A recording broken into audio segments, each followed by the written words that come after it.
Subscribe करें और bell दबाएं ताकि कोई खबर रह न जाए। शाइख उस्मानी साहब, जो काम हुकूमत के करने का है वो उसको करना होगा। ज़ाहिर है जो आप भी बात करें, जो अमीर अब्बास भी करें, कि ये तमाम तर चीज़ें हमें देखनी होंगी। लेकिन बहुत सारे केसेस ऐसे हैं जो बहुत अरसे से ज़ेर इल्तिवा हैं और बहुत सारे लोग हैं जो परेशान हैं, उनके केसेस अभी तक नहीं सुने गए। तो इस पर भी तो बात होनी चाहिए। जी बिल्कुल बात होनी चाहिए। मैंने भी इसकी तरफ इशारा किया था कि हमारा प्रॉब्लम जुडिशरी का आजकल सिर्फ यही है कि यहाँ पे केसेस फैसले देर से होते हैं। 10 साल 15 साल केसेस पड़े रहते हैं और फैसला नहीं होता। ये यकीनी तौर पर जुडिशरी में कमी है और इसको चेंज करना पड़ेगा और उसके लिए जो प्रोसीजरल लॉज हैं हमारे, उनको चेंज करना पड़ेगा। उसके लिए हमारे यहाँ कमीशन बैठना चाहिए कोई, और वो कमीशन बैठ करके वो एक कॉम्प्रिहेंसिव एक निज़ाम लेके आए। जिस तरह मैं आपको मिसाल दूंगा, इंग्लैंड में भी पुराने लॉज चले आ रहे थे, फिर उन्होंने एक वुल्फ कमीशन बनाया कुछ अर्से पहले, 10-12 साल पहले, और उससे सारा उनका प्रोसीजर कोड चेंज कर दिया पुराना। तो जिन लोगों ने हमें कानून दिया था उन्होंने अपना तो चेंज कर दिया, हम अभी तक उसी कानून पे जो अंग्रेज बना के गए थे वो चला रहे हैं अपने मुल्क की। तो आप बताइए, वो तो जमाना चेंज हो गया ना, बदल गया। तो हमारे यहाँ हमारी पार्लियामेंट्स हैं, उनको चाहिए कि बजाय एक दूसरे से लड़ाई झगड़े करें और एक दूसरे को गालियां दें, तंजिया रिमार्क्स पास करें, वॉकआउट्स करें, उनको चाहिए कि बैठ के कानून साजी करें ताकि हमारे मुल्क का निज़ाम बेहतर हो, खासतौर से आदमी और इंसाफ का। सही। जी अमीर अब्बास, एमसीबी के खिलाफ और मियां मंशा के खिलाफ केस एक चल रहा है। नैब ने इंक्वायरी शुरू की। अक्टूबर 2015 में लाहौर हाई कोर्ट ने उस पर स्टे दिया था। अक्टूबर 2015 से लेके आज तक मियां मंशा और एमसीबी के ऊपर नैब की इंक्वायरी रुकी हुई है क्योंकि उसके ऊपर स्टे है। अब ये स्टे क्या अदालत को भी तो देखना चाहिए ना कि ये स्टे अगर 4 साल से चल रहा है, अगर नैब उस स्टे को खारिज नहीं करवा सकी या एग्जेक्टिव की तरफ से नाकामी रही तो अदालत भी तो देखे। इसी तरह से जो पेशावर बीआरटी है उसके ऊपर सितंबर 2018 से स्टे है और वो stay supreme court of Pakistan ने दिया था।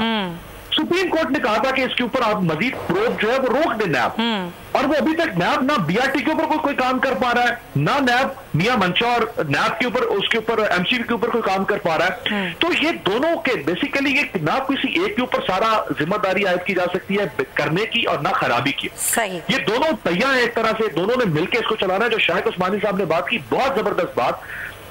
ये कौमें कैसे खड़ी होती हैं, कौमें अपने डेडलॉक को, जमूत को कैसे तोड़ती हैं। कि बरतानिया ने अगर आज से 10-12 साल पहले बैठ के उन्होंने अपने रूल्स को रिवाइज किया तो हमारे सामने तो प्रेसिडेंट मौजूद हैं। आज ही प्राइम मिनिस्टर, ये जो चीफ जस्टिस साहब ने कहा इसको ऑफेंसिव ना लिया जाए, आज ही प्राइम मिनिस्टर जो है वो ऑर्डर कर दे इंक्वायरी। जैसे उन्होंने कर्जों के ऊपर इंक्वायरी कमीशन बनाने का ऐलान किया कि 10 साल में जो कर्जे लिए गए मैं उसके ऊपर कमीशन बनाता हूं।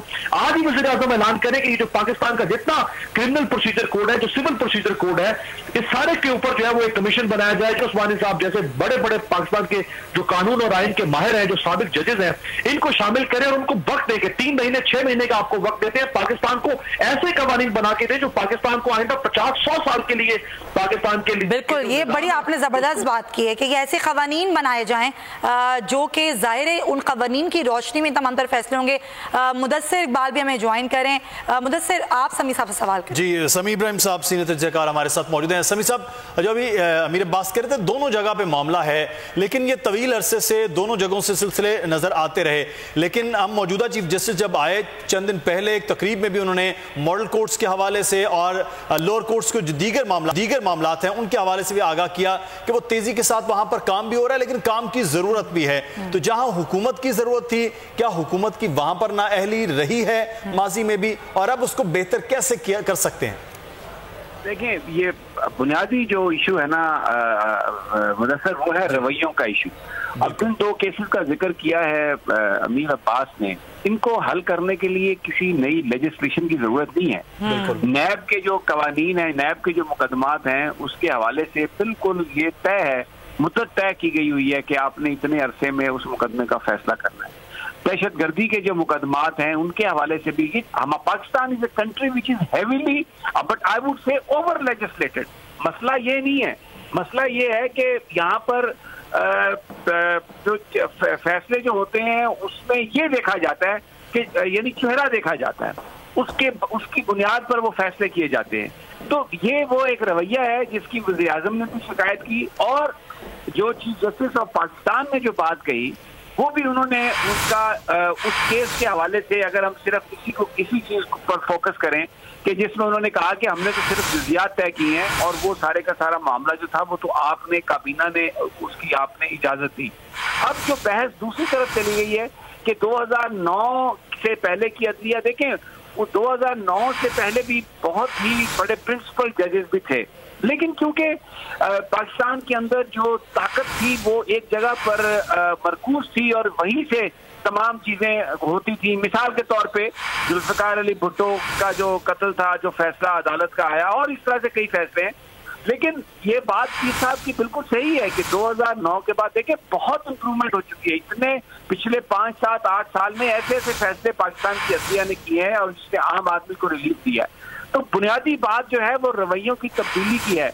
मुझे एतजाज एहसन साहब की एक बात याद आ रही है, जो वो कहते थे कि आजाद मंच अदलिया का जो तस्वुर है वो आजाद मंच जजेस की वजह से ही परवान चढ़ सकता है। तो अब नई जुडिशरी अदलिया पर बड़ा ये भारी जिम्मेदारी है। जुडिशल कमीशन जो है वो जिन जजेस को भर्ती कर रहा है, जो जिन लोगों को आगे लेके आ रहे हैं कि वो लोग ऐसे हों जो बड़ी बहादुरी से, दलेरी से कर सकें फैसले, और जो माजी में जो जिस तरह ताकत 1-2 जगहों पर मरकूज थी उसको निकालें ताकत को, और जो जिस इदारे की ताकत है वो उसको मिलनी चाहिए।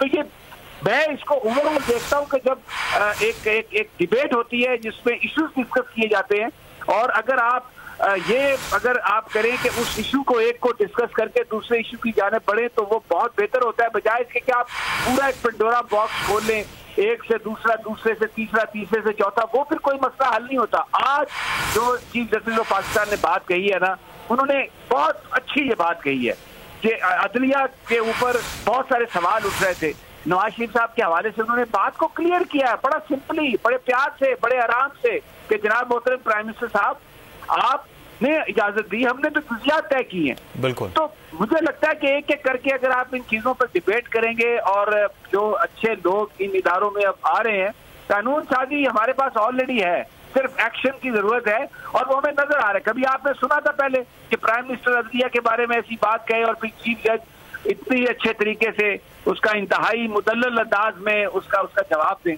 तो this is a very good beginning. मैं तो इस लिहाज से इस डिबेट पर होने से, और टीवी पर ये डिबेट हो रही है, अमेरिका में तो जो अदालतों की कार्रवाई है वो लाइव दिखाई जाती है ताकि आम आदमी घरों में बैठा देख सके कि किस तरह कानून का फैसला होता है।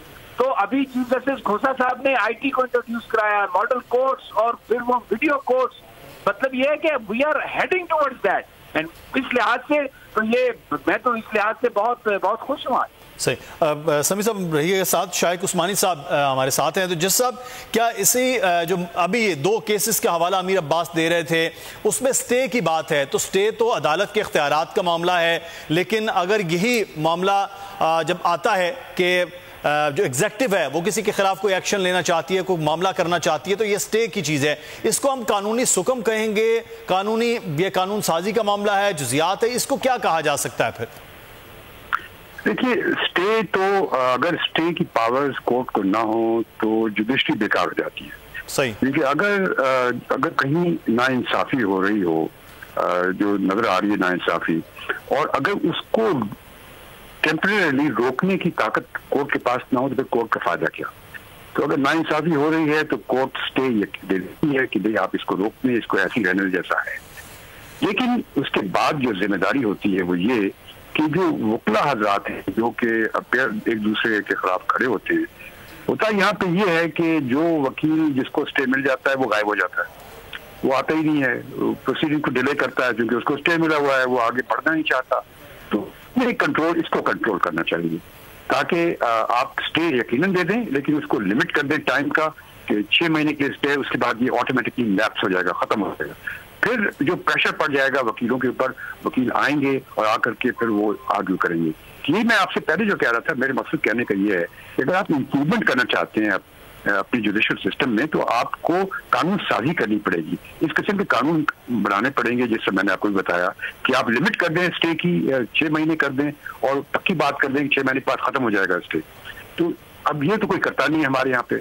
हमारे यहाँ तो आप देखें ना, हमारी असेंबली ने कोई कानून बनाया नहीं हमारी जुडिशरी के लिए, सिर्फ कॉमा फुल स्टॉप इधर उधर करते फिरते हैं, कभी कोई खास तरीके से वो कानून नहीं बनाते।